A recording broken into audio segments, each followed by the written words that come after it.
अस्सलाम वालेकुम प्यारे भाइयों, कैसे हो भाई। ये मैंने फ़िज़िकल फ़िटनेस के बारे में एक चैनल स्टार्ट किया है, ठीक है। फ़िज़िकल फ़िटनेस में सबसे पहले है कि आपके जिस्म में कोई बीमारी नहीं होनी चाहिए, ठीक है। आप जिस्म फिट होना चाहिए। और आज का हमारा टॉपिक है नाफ का बार बार टल जाना, ठीक है। इस टॉपिक को स्टार्ट करने से पहले मैं आपको कहना चाहता हूँ कि आप पहले दिन ये वीडियो बनाइए, आप वीडियो में प्यार दिखाएं, हमारे चैनल को सब्सक्राइब करें और बेल की घंटी को मसल यानी कि आप पंजाबी में समझ लें घंटी को दबा दें ताकि हमारी अगली वीडियो आप तक आसानी से पहुँच जाए। तो आज मैं टॉपिक शुरू करता हूँ, नाफ का बार बार टल जाना।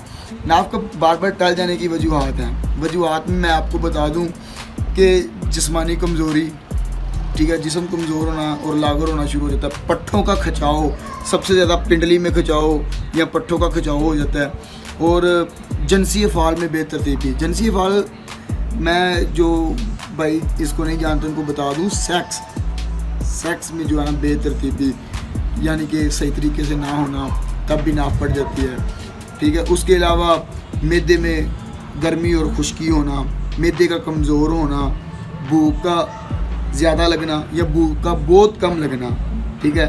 या जो है ना ज़्यादा ताकत वाली ग़िज़ा जो है उनको ज़्यादा तादाद में खाने से भी ये अमल होता है, ठीक है। हम अब बात करते हैं चेक करने के तरीके पे। आपने चेक कैसे करना है, आपको पहले ये पता होना चाहिए कि आपके घर में किसी का लगातार मैदा ख़राब रहता है, तो आप ये ना डॉक्टरों के पास जाना छोड़ दें। वो आपको मैदे के कैप्सूल देंगे, मैदे के कमज़ोरियों के लिहाज से वो आपको ये चीज़ें देना शुरू कर देंगे और आपको ना दवाइयों पे लगा देंगे। ये तो ड्रग्स माफिया होते हैं, बहनचोद, ये बटोरने, पैसे बटोरने के चक्करों में लगे होते हैं।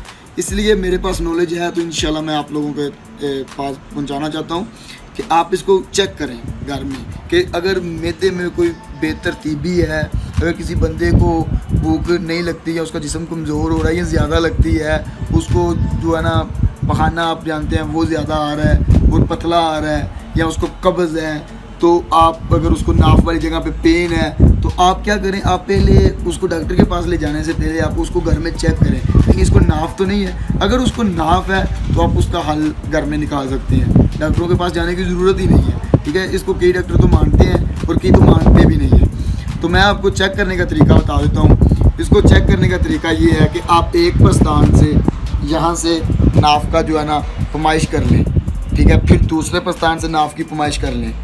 अगर ये बराबर आ जाए तो नाफ नहीं है, अगर ये बराबर ना आए तो इसका मतलब है कि नाफ है। और उससे भी आसान तरीका ये है कि आप यहाँ से नाफ पे उंगली रख के ऐसे दबाएं। अगर धड़कन की तरह आपको फील हो तो आपको नाफ नहीं है, अगर ना हो तो फिर इसका मतलब है कि आपको नाफ है। लेकिन ये तरीका जो है ना आम बंदे को समझ में नहीं आता।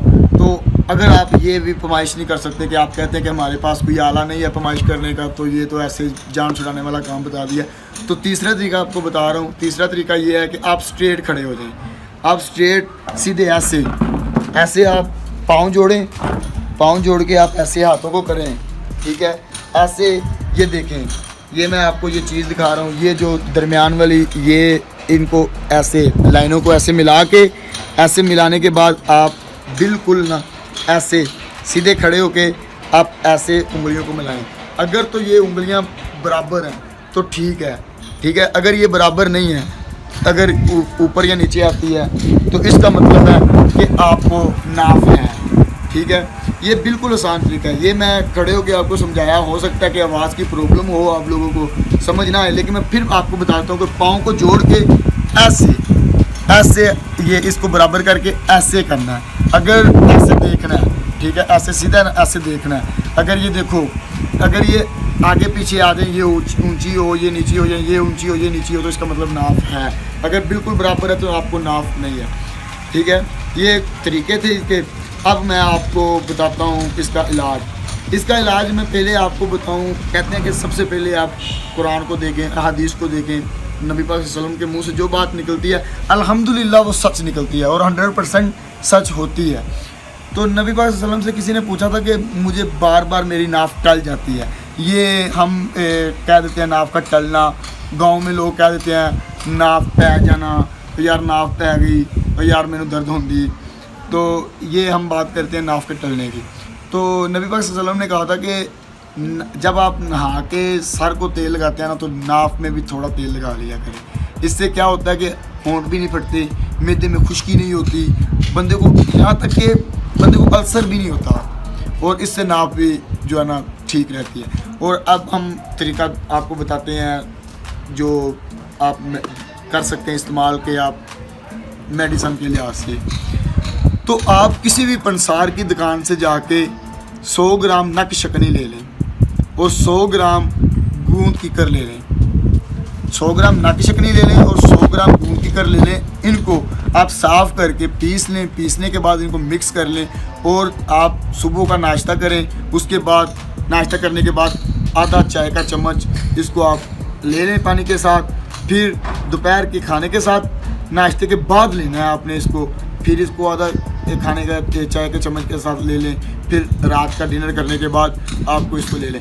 इंशाल्लाह आपको 3 दिन में इसका रिज़ल्ट वाज़िया नज़र आ जाएगा। अगर आपको बार बार नाफ टल जाती है, मसलन कि बार बार आपको ये अमल होता है, तो फिर आप इसको 2 हफ्ते कम से कम 2 हफ्ते लाजमी इस्तेमाल करें, तो इंशाल्लाह आपको वाज़िया फ़र्क है। और इसकी एक और भी मेन वजह जो मेरे से पहले छूट गई थी वो ये है बेहतियाती और बेतरतीबी से वज़न उठाना। इससे भी नाप पड़ जाती है। जैसे कि जिम जाके बंदा वज़न उठाता है तो बंदे को नाप पड़ जाती है। अक्सर जिम वाले बंदों को मसला भी होता है मीठे का, और वो ये दवाइयाँ वगैरह खाते हैं। ये गलत है। आप अपनी पहले नाफ चेक करें।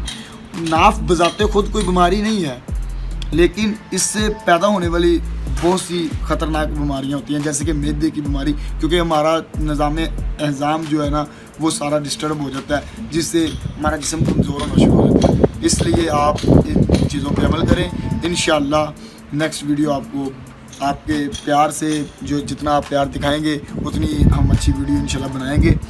तो ये हमारी पहली वीडियो थी, इसमें अगर कोई गलती हो गई हो तो उसके लिए माज़रत अब मैं इजाज़त चाहता हूँ।